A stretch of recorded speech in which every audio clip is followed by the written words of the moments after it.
नमस्कार दोस्तों, दास्तान ज़िंदगी चैनल में आपका स्वागत है। हमारी आज की कहानी है मेहनत के फल का महत्व। एक नगर में प्रतिष्ठित व्यापारी रहते थे जिन्हें बहुत समय बाद एक पुत्र की प्राप्ति हुई थी। उसका नाम चंद्रकांत रखा गया। चंद्रकांत घर में सभी का दुलारा था। अति कठिनाइयों एवं लंबे समय के इंतजार के बाद संतान का सुख मिलने पर घर के प्रत्येक व्यक्ति के मन में व्यापारी के पुत्र चंद्रकांत के प्रति विशेष लाड प्यार था, जिसने चंद्रकांत को बहुत बिगाड़ रखा था। घर में किसी भी बात का अभाव नहीं था। चंद्रकांत की मांग से पहले ही उसकी इच्छाएं पूरी की जाती थी। शायद इसी के कारण चंद्रकांत को ना सुनने की आदत नहीं थी और ना ही मेहनत के महत्व का आभास था। चंद्रकांत ने जीवन में कभी अभाव नहीं देखा था, इसलिए उसका नजरिया जीवन के प्रति बहुत अलग था। और वही व्यापारी ने कड़ी मेहनत से अपना व्यापार बनाया था। ढलती उम्र के साथ व्यापारी को अपने कारोबार के प्रति चिंता होने लगी थी। व्यापारी को चंद्रकांत के व्यवहार से प्रत्यक्ष था कि उसके पुत्र को मेहनत के फल का महत्व नहीं पता।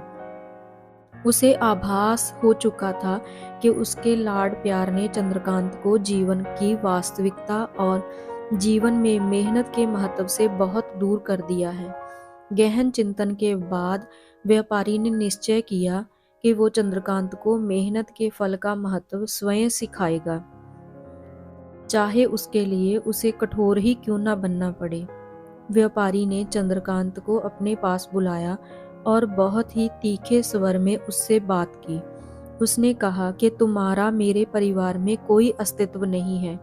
तुमने मेरे कारोबार में कोई योगदान नहीं दिया और इसलिए मैं चाहता हूँ कि तुम अपनी मेहनत से धन कमाओ, तब ही तुम्हें तुम्हारे धन के मुताबिक 2 वक्त का खाना दिया जाएगा। यह सुनकर चंद्रकांत को ज्यादा फर्क नहीं पड़ा। उसने उसे क्षण भर का गुस्सा समझ लिया, लेकिन व्यापारी ने भी ठान रखी थी। उसने घर के सभी सदस्यों को आदेश दिया कि कोई चंद्रकांत की मदद नहीं करेगा और ना ही उसे बिना धन के भोजन दिया जाएगा। चंद्रकांत से सभी बहुत प्यार करते थे, जिसका उसने बहुत फायदा उठाया। वो रोज किसी ना किसी के पास जाकर धन मांग लाता और अपने पिताजी को दे देता, और व्यापारी उसे उन पैसों को कुएं में फेंकने को बोलता, जिसे चंद्रकांत बिना किसी अड़चन के फेंक आता और उसे रोज भोजन मिल जाता। ऐसा कई दिनों तक चलता रहा, लेकिन अब घर के लोगों को रोज रोज धन देना भारी पड़ने लगा।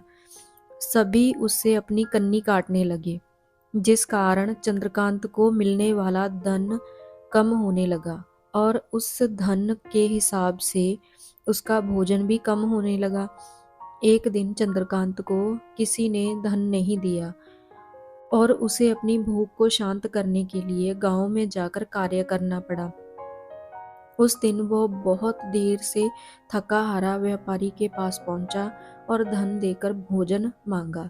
रोज के अनुसार व्यापारी ने उसे वो धन कुएं में फेंकने का आदेश दिया, जिसे इस बार चंद्रकांत सहजता से स्वीकार नहीं कर पाया और उसने पलट कर जवाब दिया, पिताजी, मैं इतनी मेहनत करके पसीना बहाकर इस धन को लाया हूँ और आपने मुझे एक क्षण में इसे कुएं में फेंकने को कह दिया। यह सुनकर व्यापारी समझ गया कि आज चंद्रकांत को मेहनत के फल का महत्व समझ आ गया है। व्यापारी भली भांति जानता था कि उसके परिवार वाले चंद्रकांत की मदद कर रहे हैं। तब चंद्रकांत इतनी आसानी से धन कुएं में डाल आता था, लेकिन उसे पता था कि एक ना एक दिन सभी परिवारजन चंद्रकांत से कन्नी काट लेंगे। उस दिन चंद्रकांत के पास कोई विकल्प नहीं होगा।